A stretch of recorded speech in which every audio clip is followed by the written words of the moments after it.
Scrub Dog of Alaska by Walt Morey, 11. Smiley Jackson was convinced an evil force had teamed up David and Scrub to make him lose for the first prize, causing him to look like a fool in the eyes of the Anchorage citizens. Winning the fur rendezvous would have made him a musher to be reckoned with. That meant almost as much to Jackson as the prize money did, and now he might be barred from competing in the fur rendezvous forever for having struck a spectator. There was nothing he could do about the boy, he thought savagely, as he took the team out of town. He would kill the dog when he reached the cabin. It was a slow trip to the cabin, for the dogs were near exhaustion. There was time for his explosive temper to cool and his devious mind to begin thinking of ways to overcome this loss. His naturally greedy nature and gambling instincts began to assert themselves. There would be another race soon, the North American in Fairbanks. The cash prize was almost as large as this one.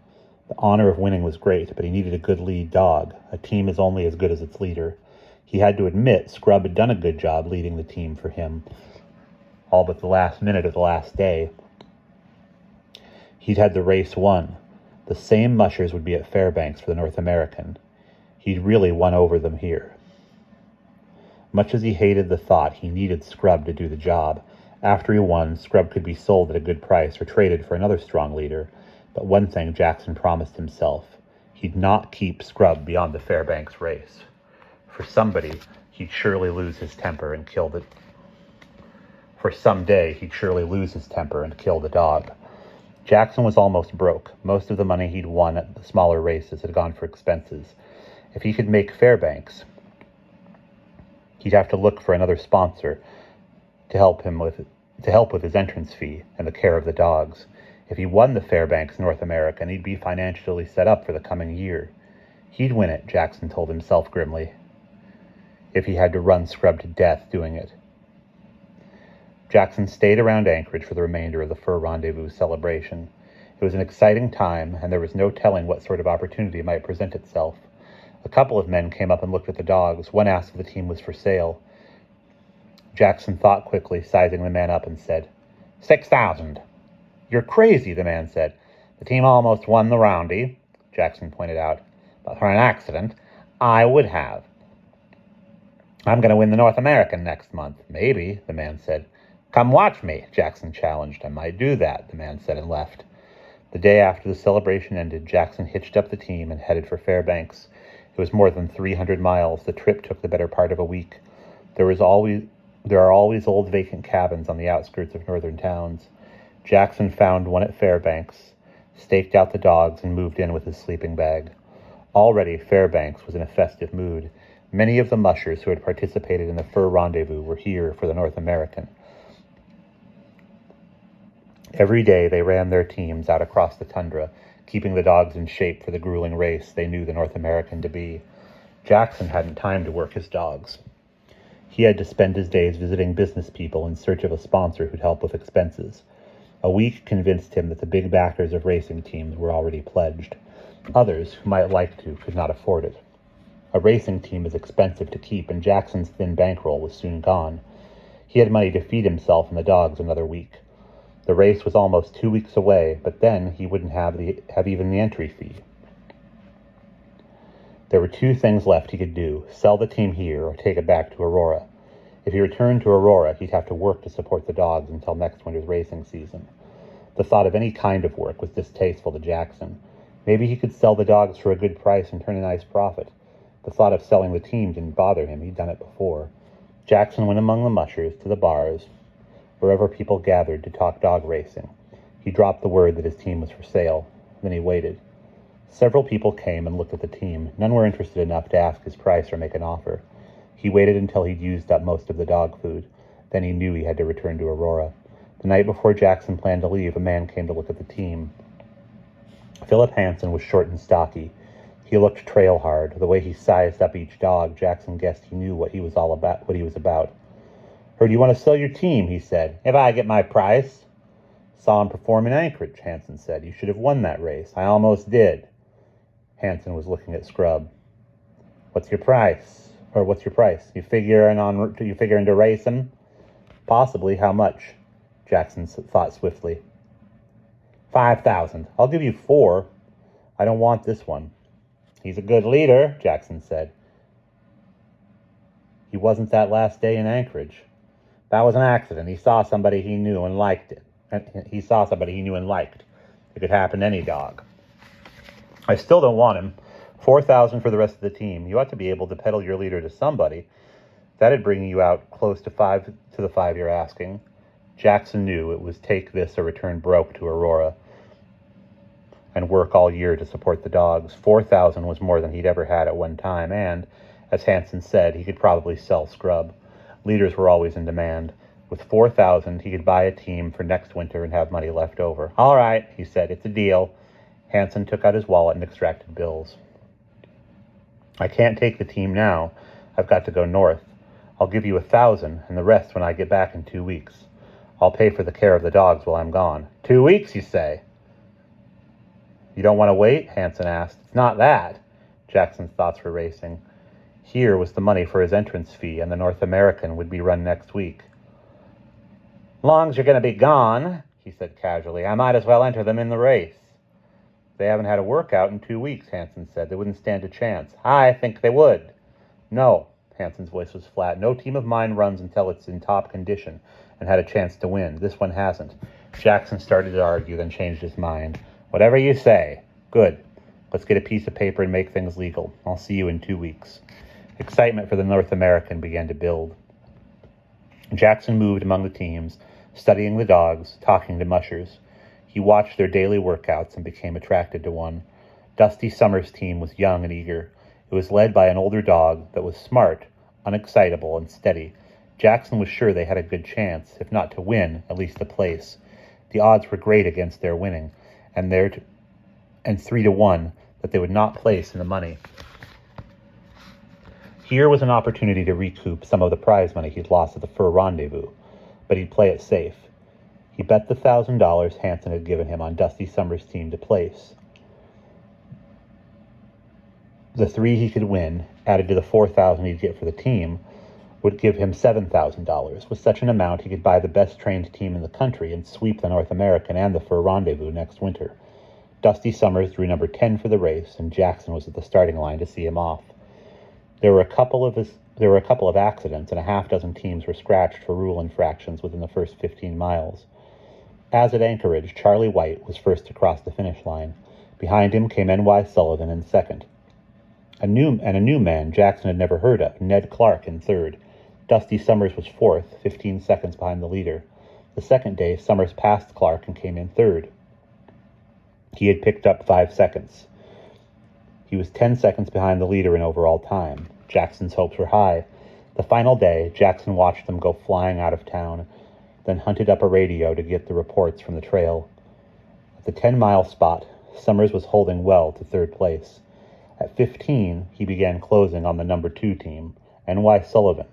Summers passed Sullivan at the 20-mile checkpoint and was running strongly in number 2 position. Then a mile later, and within minutes of the finish, tragedy struck. Summers' old lead went lame. He got the dog out of the harness and into the basket and put one of the other dogs in his leader, but it was no longer the same team. The dog's speed and drive were gone. Sullivan passed them. Then Ned Clark, other teams overtook them. Summers came into town, running 9th, completely out of the money. Hours later, Jackson found Summers and a half-dozen other mushers who'd lost, congregated in a bar, morosely explaining their losses over drinks. Jackson joined them. My team wasn't used to crowds, Dave Wright said. All that hollering and yelling bothered them. Noise don't bother my dogs, Marshall said. They just wasn't in condition for this tough a grind. A third insisted the trail was soft and that the teams ahead of him had chewed it up so that he slid around. I thought I had her made, Summers said, number 2 in the North American in my first race. He shook his head sadly. I was always living it up when, bam, Hobo goes lame. He's too old, Jackson said. You should have retired him at least a year ago. I thought he could make it. He's been a mighty good dog. With a young leader like mine, you'd have been in big money. I'll sell you Scrub reasonable. He's young and strong. I've got no more use for him. I've got a young dog at home I'll use next season, Summers said. Mine's already trained, Jackson pointed out. He almost took the Fur Rendezvous. I could buy him if I wanted to, Summers confessed. Or I couldn't buy him if I wanted to, Summers confessed. I've spent all my spare cash. Jackson approached the others around the table. None wanted the lead dog. Jackson returned to the cabin. One way or the other, he told himself, he meant to get rid of Scrub before he left Fairbanks. The racing season was over. The mushers disappeared, and Fairbanks settled back to normal. Jackson stayed on, waiting for Hanson to return with his dogs. He was running short of dog food, so he cut down a little. He cut Scrub's rations in half. Hanson finally returned, paid Jackson the remaining $3,000, and took the dogs. Scrub was all Jackson had left.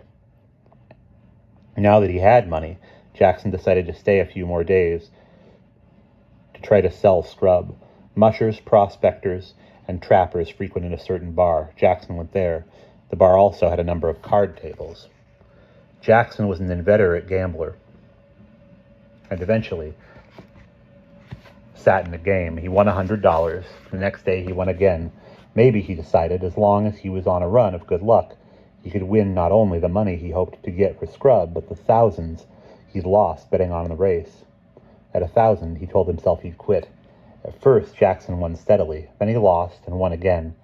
At the end of 3 days, he'd won $500, but he never reached the magic 1,000. Gradually, he began to lose, but he couldn't quit. The fever was upon him. His luck would change. He had to win back his losses. He paid little attention to Scrub. The dog went for days without food, sometimes even without a drink. His exercise was limited to a few feet of chain. His coat became dull gray. A woman who passed every day finally brought him water and a plate of scraps from her own table. The first breath of early spring blew across the land. The snow turned to slush. Patches of green and yellow tundra began to appear. Winter's back was broken. Jackson was still gambling and losing steadily now. He was down to his last $800 when he came to think of Scrub again.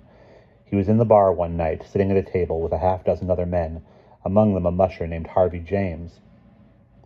James had been bragging how good his lead dog, Old Bob, was.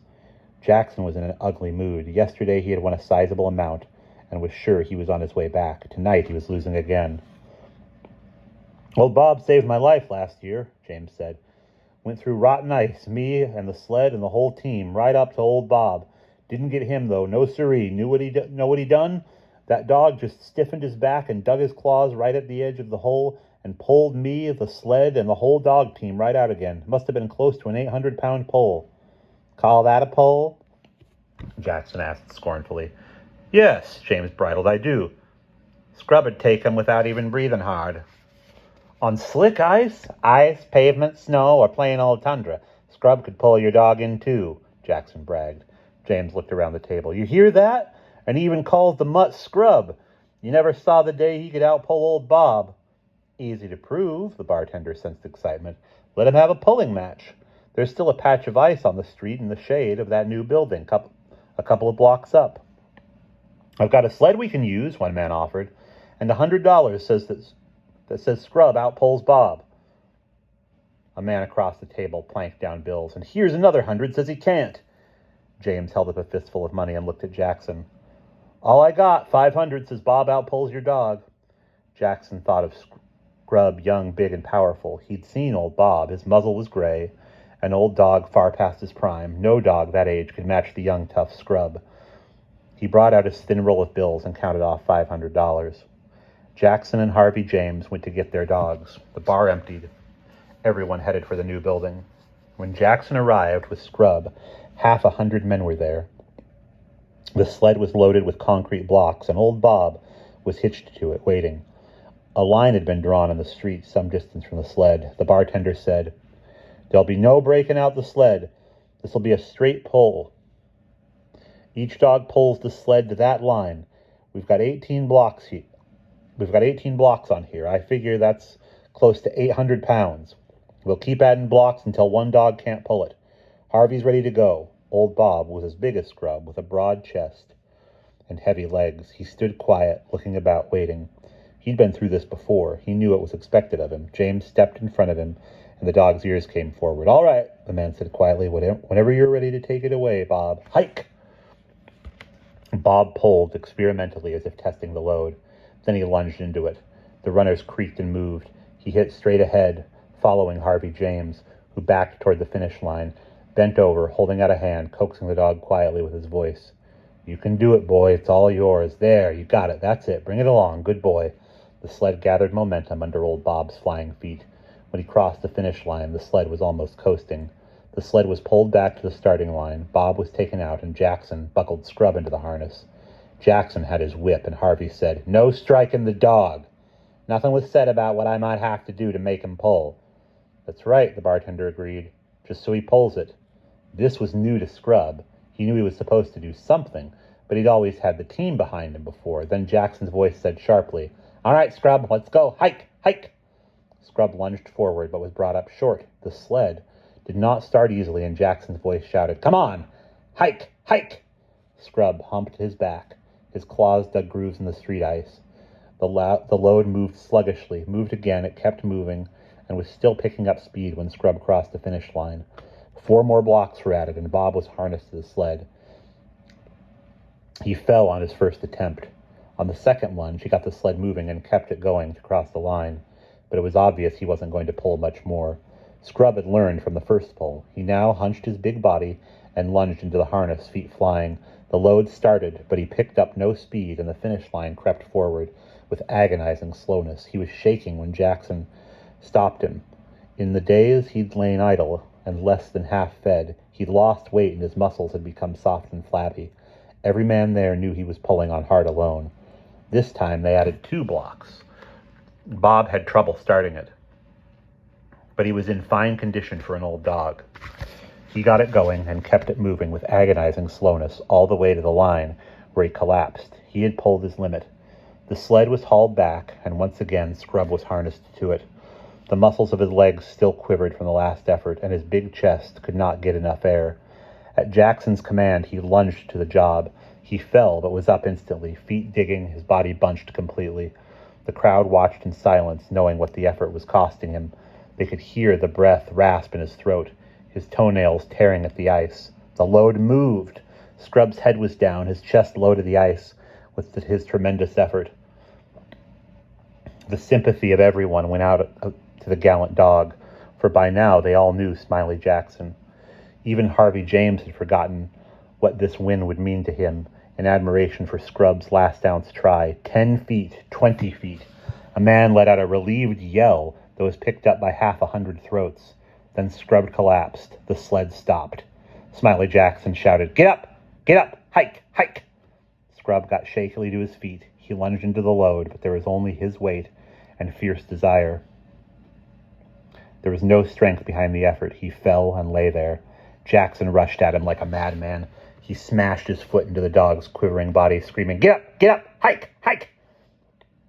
He brought the butt of the whip down on the dog's back again and again.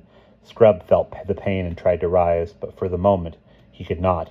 The bartender leaped on Jackson and tore the whip from his hands. A couple of men pinned Jackson's arms and dragged him away from the prostrate dog. Harvey James unhitched Scrub and gently got him to his feet. "It's not the dog's fault," the bartender said angrily to Jackson. "If he wasn't half starved and out of condition, he'd have pulled that load. Take your dog and get out of here." Jackson held out his hand. "I'll take my whip." The bartender shook his head. "You're too handy with it. I'll just keep it. If you ever show your face around my bar again, I'll use it on you. Now get moving." Someone handed Jackson Scrub's chain, and he went down the street, dragging the dog with him.